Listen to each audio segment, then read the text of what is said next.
একটি রাষ্ট্র এবং সমাজে কৃতি মানুষদের সংখ্যা যত বেশি বাড়তে থাকবে, সমৃদ্ধি এবং নৈতিকতার মানদণ্ডে সেই সমাজ তত বেশি আলোকিত হতে থাকবে। আজকের এই মহতী অনুষ্ঠানে এমন কিছু কৃতিমান ব্যক্তিত্ব উপস্থিত হয়েছেন যারা শিক্ষা, সংস্কৃতি, শিল্পকলার বিভিন্ন শাখায় অবদান রেখে নিজ গুণে সমাদৃত হয়েছেন। আমি অনুষ্ঠানের শুরুতেই এই কৃতিমানদের জানাই আন্তরিক অভিনন্দন। রাজনীতিবিদগণ রাষ্ট্র পরিচালনার দায়িত্বে থাকলেও একজন রাজনৈতিক কর্মী হিসাবে আমি বিশ্বাস করি জ্ঞানী গুণীজন দিক নির্দেশনার ভূমিকা পালন করে থাকেন।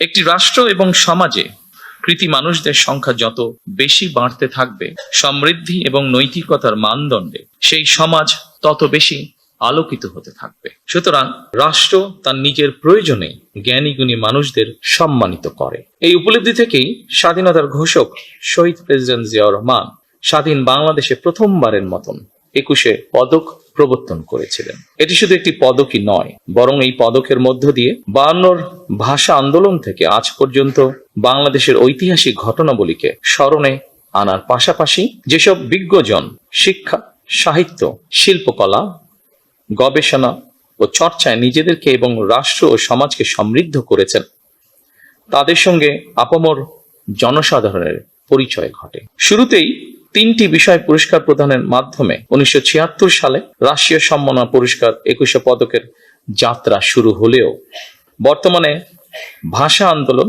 মুক্তিযুদ্ধ, শিক্ষা, গবেষণা, শিল্পকলা, বিজ্ঞান ও প্রযুক্তি সহ সম্ভবত কমপক্ষে 12টি ক্ষেত্রে বিশেষ অবদানের জন্য এই সম্মাননা দেওয়া হচ্ছে। এটি নিঃসন্দেহে একটি ইতিবাচক অর্জন।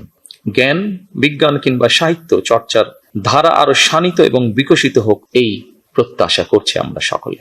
শিক্ষা, গবেষণা এবং শিল্প সাহিত্যের চর্চাকে আরো বেগবান করতে রাষ্ট্র এবং সরকার তার দায়িত্ব অবশ্যই পালন করবে। আমি বিশ্বাস করি শিক্ষা, গবেষণা এবং শিল্প সাহিত্য চর্চাকে রাজনীতিকরণ করা কখনোই সভ্য সমাজের পরিচায়ক নয়।